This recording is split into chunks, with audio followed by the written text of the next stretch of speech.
It's time to get all your Star Wars news in a single file.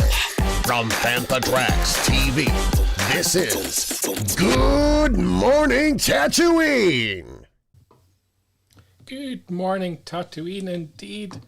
It is Halloween, so happy Halloween, everybody. Welcome back to another weekly show as we catch up on all the Star Wars news from across the galaxy, courtesy of fanthatracks.com. Let's have a quick look at what we've got coming up in the show tonight. First up, we're going to be looking at the triumphs for Star Wars at the Saturn Awards, which included the rise of Skywalker. Star Wars Visions have got action figures coming from Banpresto. Hasbro had a premium event this past week, and there's more reveals from the Black Series coming from them. Hallmark have announced the book of Boba Fett Ornament, which is a lot of words of Boba Fett in there, but managed to get all that out. We'll triple over that later in the show. O'Shea Jackson tops Obi-Wan Kenobi. Kira gives a history lesson in Marvel's preview for Crimson Reign issue 1, which is due out shortly. And coming up in Jabba's court, we've got a live unboxing of the Mandalorian Top Trumps. And that's something to look forward to. We'll see what cards we get. Remember to subscribe, ring that bell if you're on YouTube. On Facebook, like us, follow us, share the content, get everybody watching the show. Leave your comments. We'll include as many comments as we can in the show. If you're watching on Twitter, you'll need to jump over to YouTube or Facebook for your comments to appear. And joining me this week from fanthatracks.com, Mr. Paul Naylor. How are you? Hello, Paul? Brian. Hi. And let's not forget, it's a very important day for us too, isn't it? Here? It is. Fanthatracks is 4 years old today. I love the cake. Look at the cake. I no expense spent, really. Even the celebrations. You just can't go too far on these things, I think. Can't go too far at all. I love the birthday badge as well. Yeah, I've not joined the Conservative Party. It does say birthday boy on it. I don't know whether it's coming across properly, but yeah. Thought you were maybe getting involved in COP26. Solve the world's problems. Well, I'd like to think I could, but no. Paul, one thing to speak about with you before we get going is this Start Your Engines podcast. Start Your Engines podcast. A podcast that's been in the making almost as long as it was to get a sequel trilogy. Yes, Mark Newbold and myself will be working on Start Your Engines very soon. It'll be a podcast based on the vehicles of Star Wars and possibly even some of the creatures. We might be going into like Tauntaun territory, for example. But certainly we'll be talking about vehicles. And I think the first one that we're looking to talk about will be the dear old Millennium Falcon. So, watch this space. I'm seeing Mark soon. We're definitely having a catch-up on this. And, looking forward to it. The announcement's out there. The pressure is now on for you guys to deliver and give us this podcast that's long been promised. All good. And Mr. Newbold there with the pun is always finally a vehicle for Paul's talents. That's worth a toot. There you go. I'll give it a bit of a spooky Halloween theme there as well. I know, terrible. Terms of content for the show, let's get cracking into it. And first up was the Saturn Awards this past week. The Rise of Skywalker won big. One best science fiction film, which to me was a little bit controversial. For me too. Yeah. Best director, J.J. Abrams. Best music, John Williams. Best makeup, Amanda Knight, Neil Scanlon. Best special effects as well, the whole team there. Can't criticise any of the technical aspects of the film, but surprised it picked up best science fiction film. Shocked. And it seems such a long time since the film came out for these awards to have been announced, but still, never mind. Look, we love Star Wars. I'm not going to lie to you, it's not one of my favourite in the series. By far. So for it to win an award like that, okay, the Saturn Awards, obviously it's it's a captive audience, isn't it? It's your science fiction audience. Um, is it a great film? No. Was it up against other great science fiction films at the time? Maybe. But it just seems to be a rather late award, that film. It was definitely a Marmite film, you would call it. You're either going to Yeah. love it, you're going to hate it. There's probably no middle ground there. But Yeah. Congratulations to every single person involved, because you Yeah. can't take Yeah. away from the hard work and the blood, sweat, and tears No. that go into it. And obviously we know a lot of the people that work behind the scenes, like Neil Scanlon, people like that. And when you do find out all the work that gets put into making these films, then it's good. Yeah, I think you're right there, Chris. Yeah. But Something it's some series that have that also won that have maybe more widely appreciated on the small screen. I was reading Mark Newbold's type in there. Come on, Mark. The Mandalorian and the Clone Wars. Best animated TV series went to the Clone Wars. Best presentation on television for under 10 episodes of Mandalorian.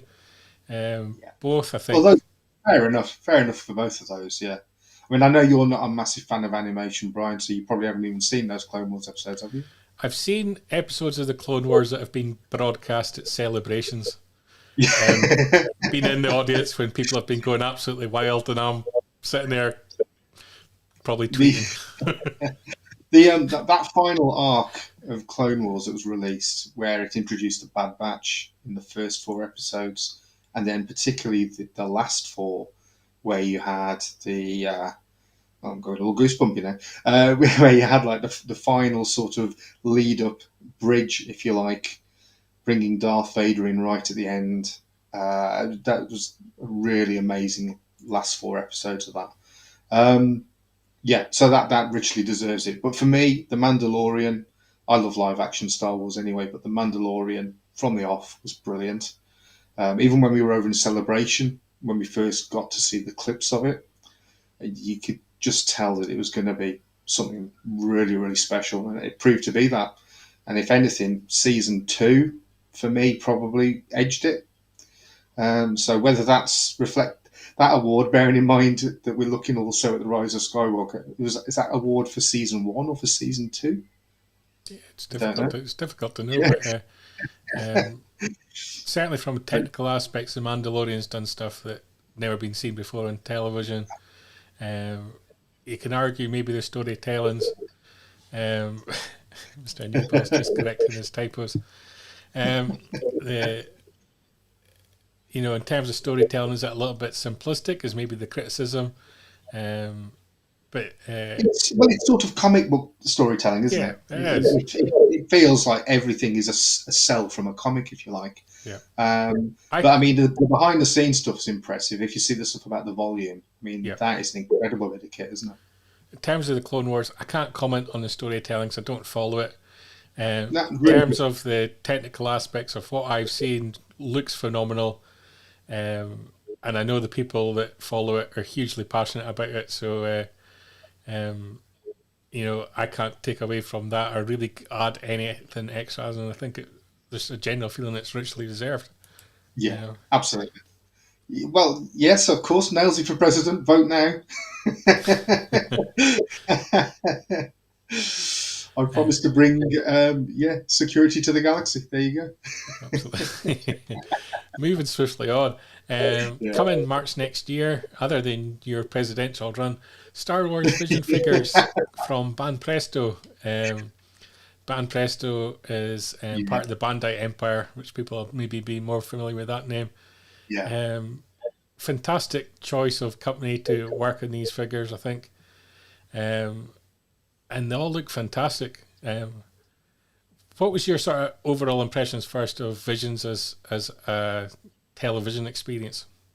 Yeah, well, I haven't actually watched every episode yet. I've probably seen just over half of them. They vary in quality and storytelling from my point of view. But the ones that I did enjoy, and very different way of bringing the Star Wars mythos to the screen. It was a refreshing sort of take on it, I suppose. These figures, which represent some of the episodes that were out there, they're amazing. I mean, these will appeal to like your manga audiences as well as your Star Wars audiences. They're very evocative of the story arcs that were in that. So yeah, really, really good.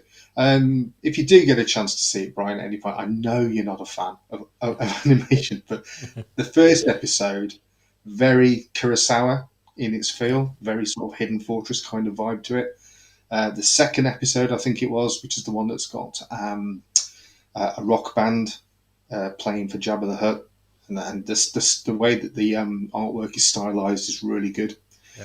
And yeah, you're right there, Mark. Yeah, that's it is good to see them entering the lineup, and also it's good to see another producer other than Hasbro. I mean, Hasbro do produce some great stuff. I mean, I'm a big collector of the Black Series and occasionally of the vintage stuff, but nice to see another brand having an attempt at doing some Star Wars content. So yeah, great. Yeah, and for me, I was at MCM London Comic Con last weekend, and I think it always sort of opens your eyes to what else is going on, because you can be in a little bit of a silo in terms of Star Wars, especially on social media where it literally feeds your interests, So if you're not looking at other content, I should be careful of what I get in my feed, but if you're not looking at anything out with Star Wars, you can be a little bit unaware of what's else is going on within fandoms. Yeah. You go to something like MCM London Comic Con and you see how huge anime and manga is. All these guys walking about in costumes, I've got no idea who they are or who they're trying to be. No, exactly. Yeah. A huge fan base, hugely interesting. And it's a clever move, really, by the franchise. It is a clever move. In London Comic Con, Mark's reminding us there that listen to the latest episode, we interviewed Cavan Scott, mentioned the High Republic. A shameless plug. Yeah, shameless plug. So that's what Mr. Newball's there for. And yeah, it was a lot of fun. I enjoyed the convention. Always interesting to see 501st guys were there. Mr. Milcaster was dressed up as Boba Fett as well. It was great seeing him. I think that's the first time I've seen him in his Fett costume, and he looked looked incredible. He's normally in an X-wing pilot gear, isn't he? Yeah. If you're wanting to listen to the Cavan Scott interview, you can head into the comments of the show. Mr. Newball's posted that on Facebook. That's the link there. If you're on Twitter, you'll get it pinned to the top of the page as well. Yeah.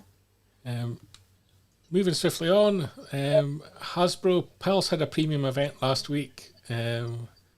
Hasbro maybe getting a bit of negative press because people are paying to be part of this premium events and then getting told that they can't pre-order Star Wars product. What was the deal with this line, Brian? Are these ones going to be available when they're released rather than pre-orders?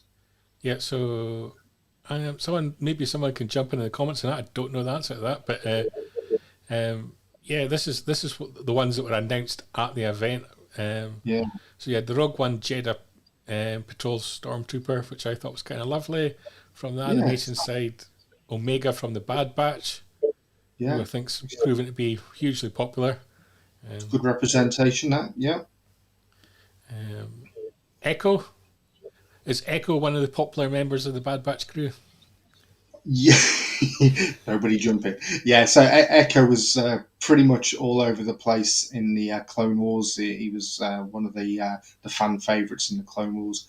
Went through a bit of a traumatic time, was rescued by the Bad Batch, and then became a member of them. He isn't, strictly speaking, a member of the Bad Batch, but he's been adopted by them.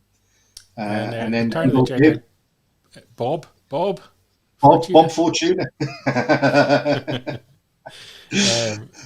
Can somebody explain to me why they put the blue paint on his head? Because that's something I've never spotted in all the years I've watched Return of the Jedi or seen it in comics.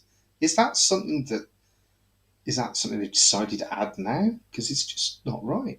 Yeah, to me. No pre-orders, it says today, and shelf summer 20 2022. Yeah. Feels like a long time away. See, when you mentioned the blue there, I've been having a huge debate in my head. I got some jackets that we're going to be reviewing on the site, and it was one of Han Solo's jackets from Hoth. Yeah. And there's a big debate then got up about what colour should the jacket be.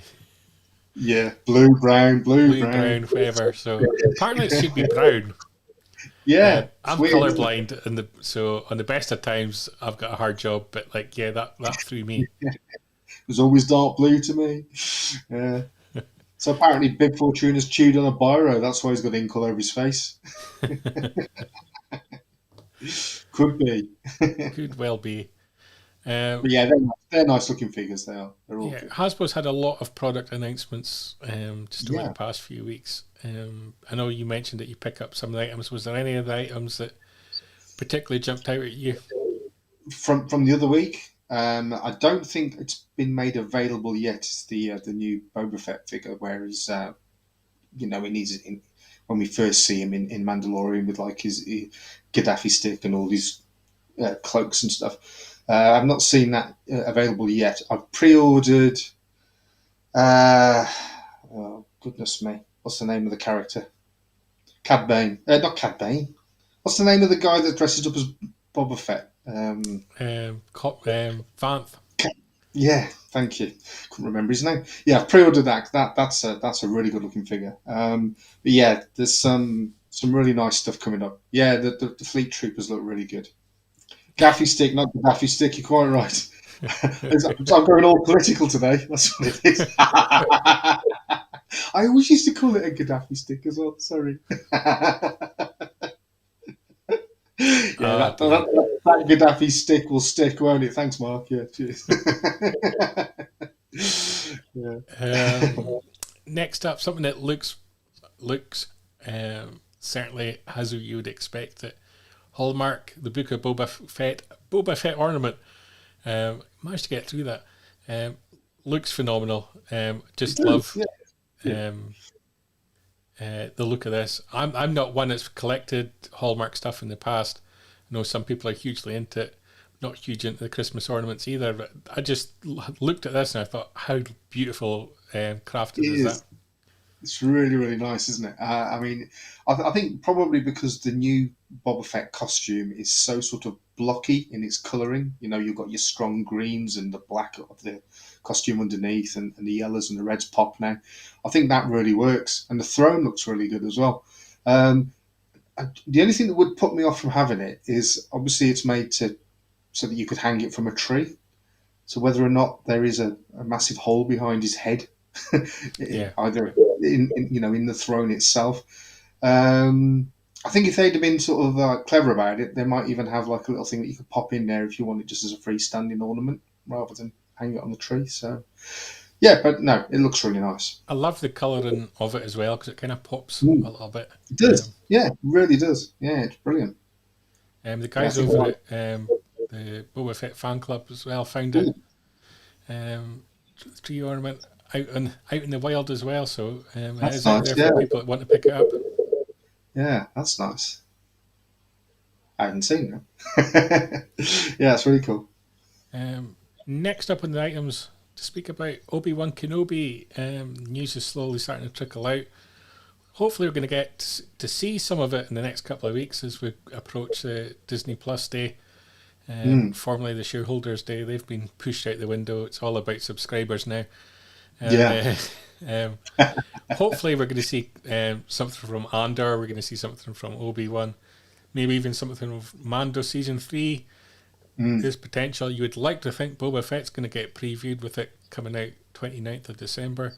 But the people involved, and it is a phenomenal cast for Obi-Wan, have started doing interviews for other projects they're involved in. And Collider this past week spoke with O'Shea Jackson, an actor who I'm not particularly familiar with, and asked him about his experience on Obi-Wan. And do you know him as well as an actor, or only what I'd read about him, which was the fact that he had auditioned to be Lando in the Solo movie, and how disappointed he was when he didn't get that, and I think it pushed him to the point. I think it even says so there that he felt like he was done with being an actor and he just concentrated on writing.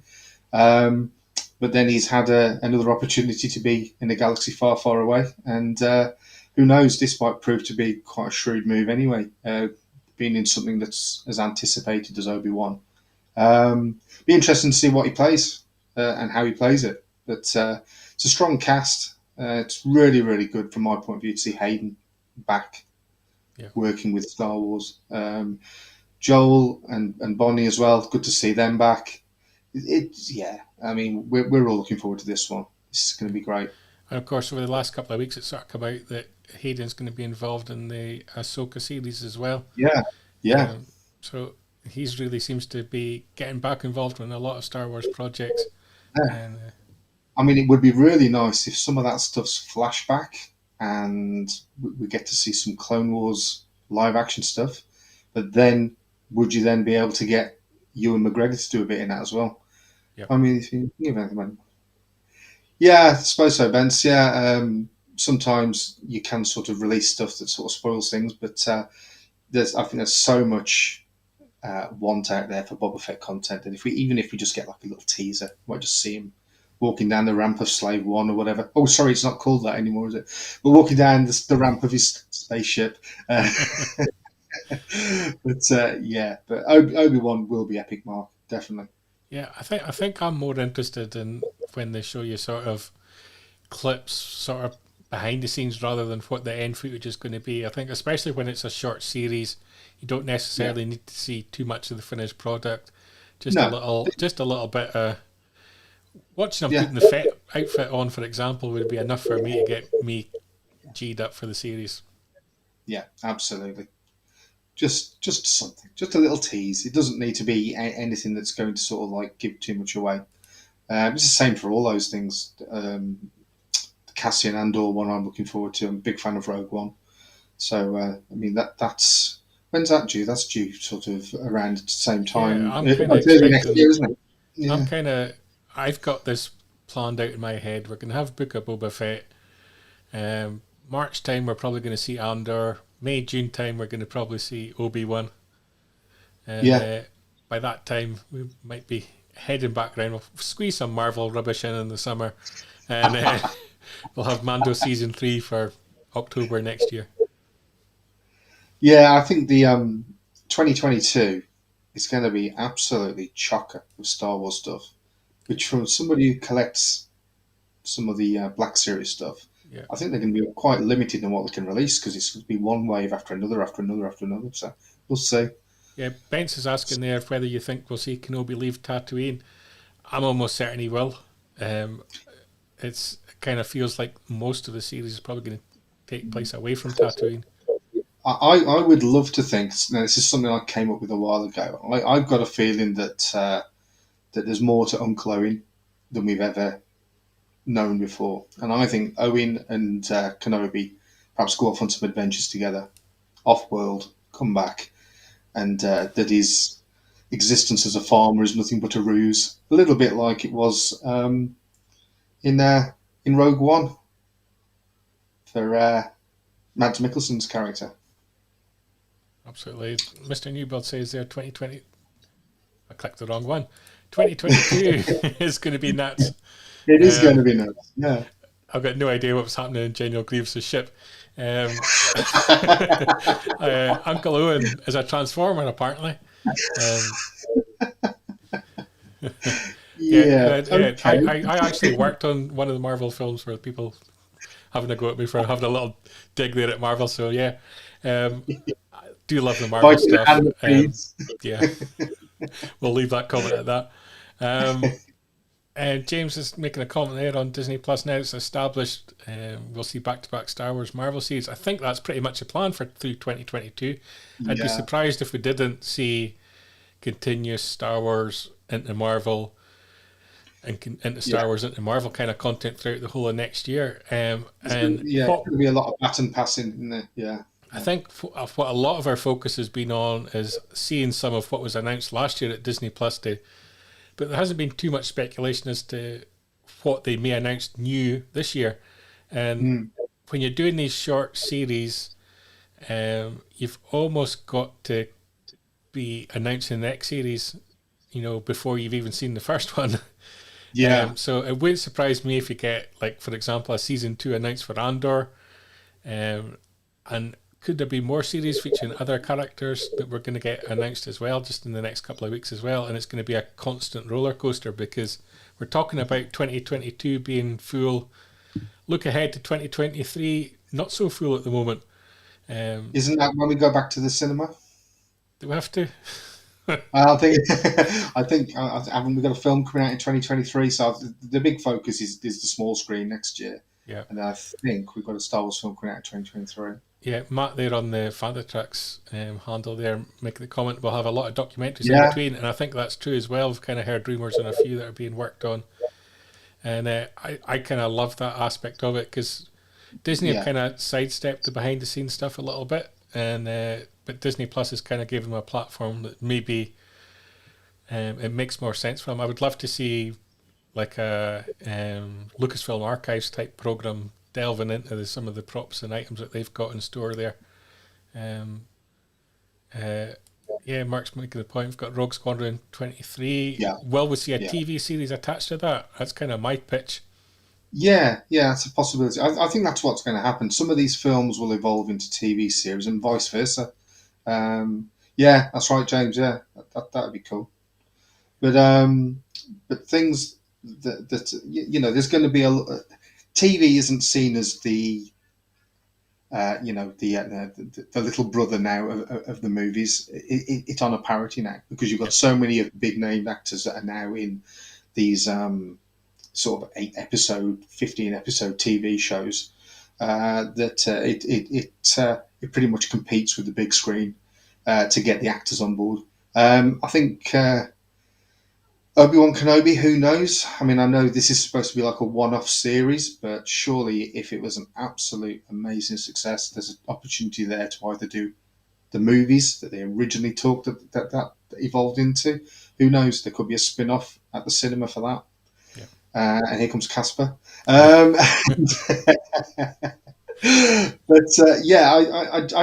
don't really think there's any sort of negative between switching between TV and the cinema and cinema and the TV. I think they're all interchangeable now. The other aspect, I think, for 2023, we've got Indiana Jones pushed back till then as well. So that's going to come into the mix. Will we get some Disney Plus related content related to Indy? Very, very possible. And it fits the kind of documentary type stuff as well. Mark asking there, was that Casper and ILM VFX? I would say so. I've got a whole bunch of them for Halloween. There we go. Don't blow the budget, guys. Don't blow the budget. Don't blow the budget all at once. Didn't do anything for the birthday, for the 4th birthday. Didn't do a single thing for that. No, we did. Did the whole Halloween thing. There we go. We've got spiders and everything. We've got the mince pie with a number 4 in it. Don't underestimate things here. We've gone big.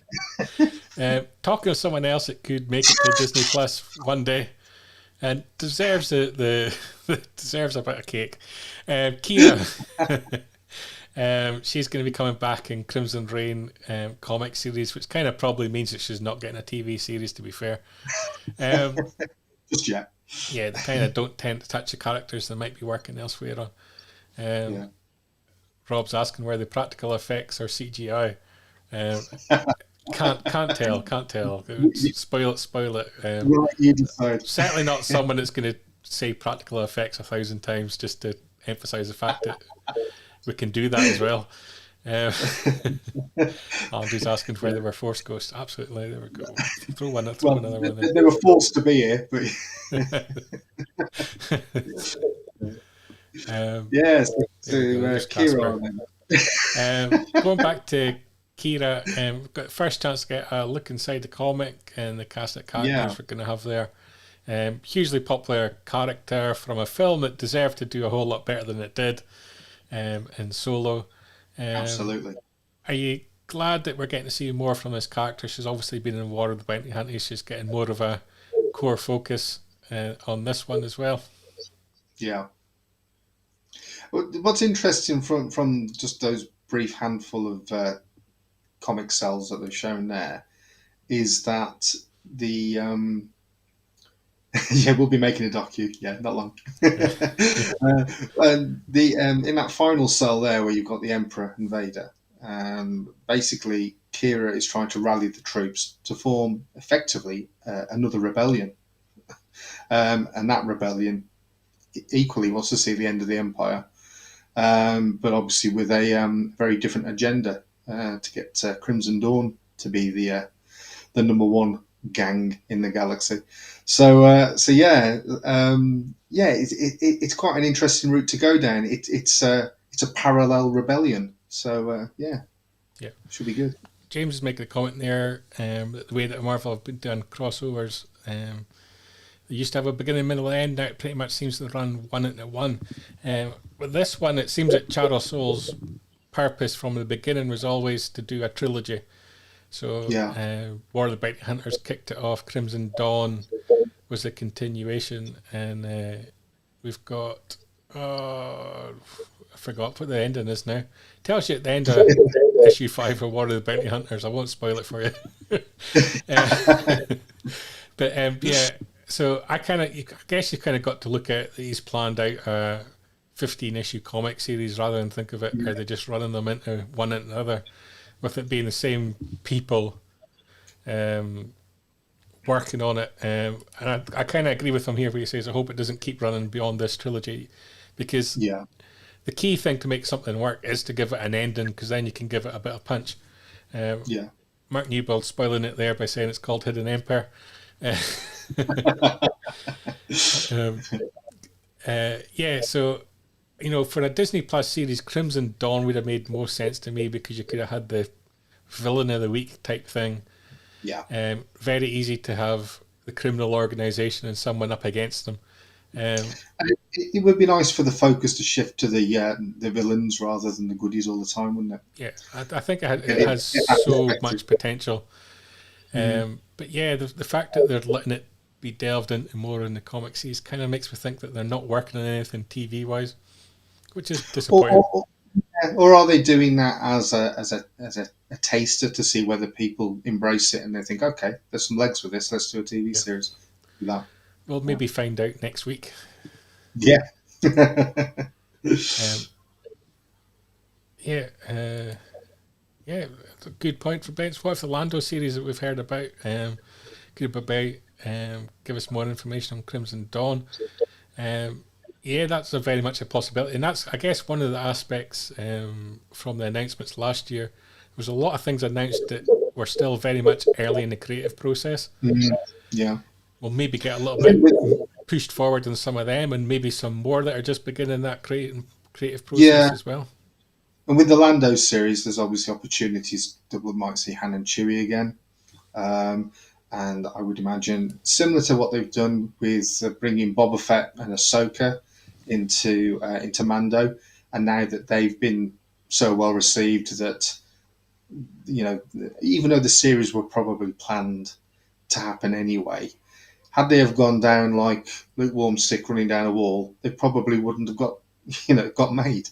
But the fact that people have been Boba Fett nuts, people have been Ahsoka nuts, those series are now, hotly anticipated.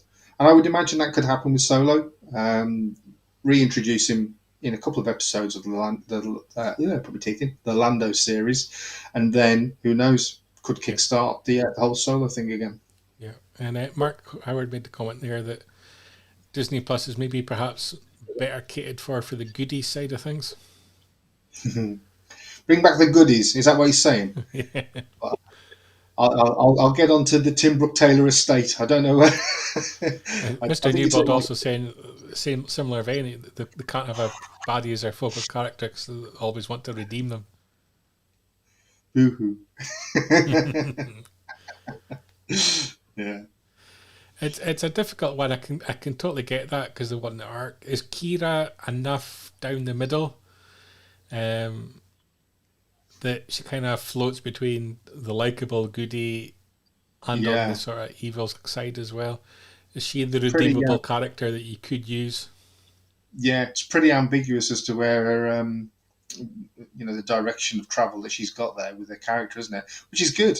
there's more possibilities with her than there are with some of the other characters. I think that Maleficent and Cruella, okay. What, in Star Wars? Yeah, I think that's about redeeming the characters, yeah. No, yeah. But I think with, what's this? Oh, this is, yeah, Cloud City would be brilliant. Potter's Penny. Well, at least the hat could cover up the headphones, couldn't it? But there's so much that they could do with the character of Kira and that era, not Kira, but that era of Star Wars just before A New Hope. I love Rogue One. I know that happened like days, moments before Star Wars: A New Hope, but the Solo stuff I thought was that got so much more potential than people gave it credit for. That could have gone. If that had gone down really well, we would have probably had Solo 2 by now, and we'd have seen him working for Jabba. And, I would have loved to have seen that. But it might happen yet. Who knows? I'm pretty sure that most of the people watching in America have got no idea what Crossroads is. I'm not even going to attempt to try and explain it. Google it. Google for Crossroads UK and check out some of the videos. It's a kind of classic TV series over here.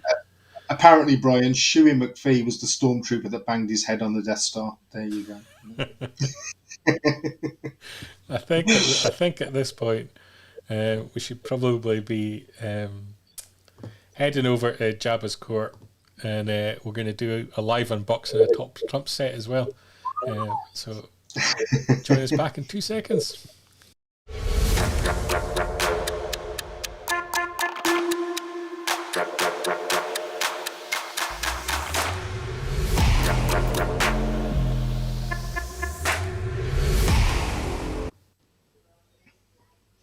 Brilliant. So we're back unboxing the Mandalorian Top Trumps. So people not familiar with the Top Trumps. Oh, I've got the wrong screen up. Let's throw it back to this one. There we go. The Mandalorian Top Trump set. So this is just coming out from Top Trumps, £10 here in the UK. And they've got a new set out focusing on the Mandalorian. Paul, you've been able to pick up a set. Yeah. And yeah. So basically you've got the full set Top Trumps, plastic little carry case there. And I think hand the screen over to you for you to do an unboxing of this set. Why ever not? So basically, a friend of mine who works in local radio for the BBC, I forget who it was that he interviewed, but they had a link to Top Trumps. My friend is a massive James Bond fan, and he said, "What sets would you like me to bring in?" I said, "Well, if you can bring me a James Bond set, but also I've got a good friend who's massively into Star Wars." So he brought along for Carl, my friend, the Mandalorian set. Now this, I don't know if you can see that properly. I'll try and hold as still as I can and angle it better. That set actually isn't available yet. I've looked on the Top Trump site, and this is a limited edition. And like Brian just said, £10, which seems quite a lot for Top Trumps. But they've got such things as the sort of gold lettering for Mandalorian, which is actually, you can't really tell on that screen there, but it's done in actual metallic. And the set contains pretty much what you would expect. Obviously, the Mandalorian's in there, and we've got things like Grogu, Grief Karga, the Client, Quill, IG-11, Stormtroopers. It goes on and on and on. Boba Fett's in there, of course. But the one that really stood out for me, now we've got characters that go way back, that were only in it for like 5 minutes, and even, had no lines, hardly any sort of screen time at all, and they got given bizarre names and even background biogs. You'll be pleased to know that Frog Lady is still known as Frog Lady. I mean, you'd have thought they'd have given the poor old dear a better name by now, wouldn't you? But still, it's a nice little set. So what you do with these... Newbold's taunting me here by saying, get me to say, Queel. Have we got there yet? Quill. Quill. Got no idea how you pronounce Quill it. J. He's in here. Yeah, he's there. He's there. I can say Frog Lady. Yeah. But yeah, it's a great set, and obviously people that will love The Mandalorian will love to have these. And on each card, as well as if you're unfamiliar to Top Trumps, obviously what you do is you pick one of the things. So there's strength, this is the way, greed, technology, resilience, and Top Trumps rating. And then you try to outdo your opponent by having a better score. But then also at the bottom of it, there's a fact file on each character as well. So yeah, nice little collectibles, something that people who collect cards will... Rob's asking there if Frog Lady's the strongest card in the set. Frog Lady, let me have... Oh, no, Rob. No, it's all bad news for Frog Lady. Not only do they not get a decent name and most of their children eaten, no, very low scorers. A new hop. Okay, well done, Mark. Hang on. Worthy of one of those, my friend. A new hop. There we go. But yeah, a nice little set. Okay, £10. But if you like Top Trumps, they're going to be an essential thing for your collection. And they are a limited edition as well. So check those out soon. Those Any characters missing that you would have liked to have seen in there? Not really. Not that I can think of. I mean, let's have a look. There's some strange ones that have made it in it. We've got the Incinerator Trooper, for example. IG-11, we said about Pelimoto, the Armourer, Cosca Reeves, Bo-Katan, Captain Lang. Now, Captain Lang was the chap from the episode where we met Ahsoka. Q9's in there. Ahsoka, of course. Berg. Migs.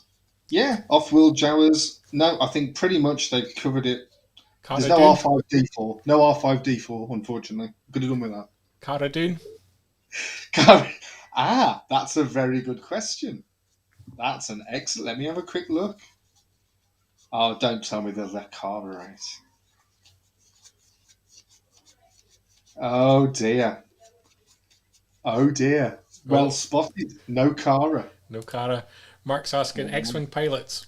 No, Dave Filoni was one. No, so that's two big misses. Has Dave said something controversial and been excluded as well? We could start a rumour. Quite possibly. Yeah, Mark's surprised as well. No Cara. I get she's excluded from the series now, but the sort of can't exclude the fact that she's been in there for the first couple of series. You can't delete history, Brian. You can't delete history. Yeah. Yeah, James got there's a bit of controversy there. It's going to cause all sorts of issues. People will kick off at no Cara. Yeah, they will. You've got to place the character separate from the actress, I think. Yeah. No Filoni. Mark's outraged. No Trapper. No Trapper Wolf. No, not there. Have you got a favourite card you can show us? Let's have a look. I'm gonna say it's gotta be the main man. And I don't mean the Mandalorian. I mean the Mandalorian. Got to be Boba Fett. Boba, yeah. Trying to get it so I can. There you go. That's a bit better. Cobb Vanth in there. Cobb Vanth is in there. Yeah, he's looking good. See if I can find him. I did have him earlier. There he is. Yeah, looks like he's wearing a lovely red bit of knitwear from Top Man. There we looking go. Good. Yeah. Who was the other bounty hunter? To start with a T. That was in series 1. He met them at the cantina. They went on the speeder bikes. Oh no, he's not in there. I know you mean. Either. Oh no, he's not in there. He's conspicuous by his absence. Mark makes a good point that Top Trumps have done promo cards before. Maybe they're saving Cara for that. Yeah, that's a good point. Yeah, they might be waiting for people to kick off and release it separately. Wallace is for another £10. Wallace, another one not happy with the absence of Cara Dune. I agree, Wallace. I agree. Rebecca there, that's a good one. Kylo would say, kill the past. Rob's asking, is there a weequay in there?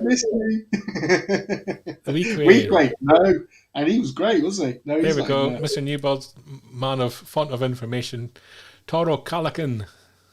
Oh, well done. There's no Donald Trump either in this top Trump deck. No top He Trumps. hasn't made it in. It's been an all-round fail. But there you go. Gives you a brief insight into what's in that deck and what's, more importantly, what's not. What's not is probably going to steal the news. Yeah. Can't blame Top Trumps. I'm sure the order comes from above. If there is a conscious decision to move her, it seems an odd choice. But yes, James making a comment there is kind of maybe what I kind of agree with. You've kind of got to create creatives from the creations as well. So got to acknowledge the character. The character existed, and it wouldn't surprise me if the character appeared in animation somewhere, voiced by someone else. Absolutely. Yeah. It does seem a shame to have abandoned the character. Yeah. It's a bit like when you work for somebody. You might not like them as a person, but you respect their position. Got a few of them. Anyone watching there? But more about that in the extended show. Yeah. Paul, thank you very much for joining me today on this birthday celebration for Fantrack's 4th anniversary, Halloween as well. I should throw out some more Halloween graphics as well. What else have I got? Got some bats. Spider there, Paul. Spider on you. And we'll give one last ILM ghost effect. And that's all us for this Halloween. Thanks for everyone for joining us. Really appreciate the comments, interaction as well. A lot of fun.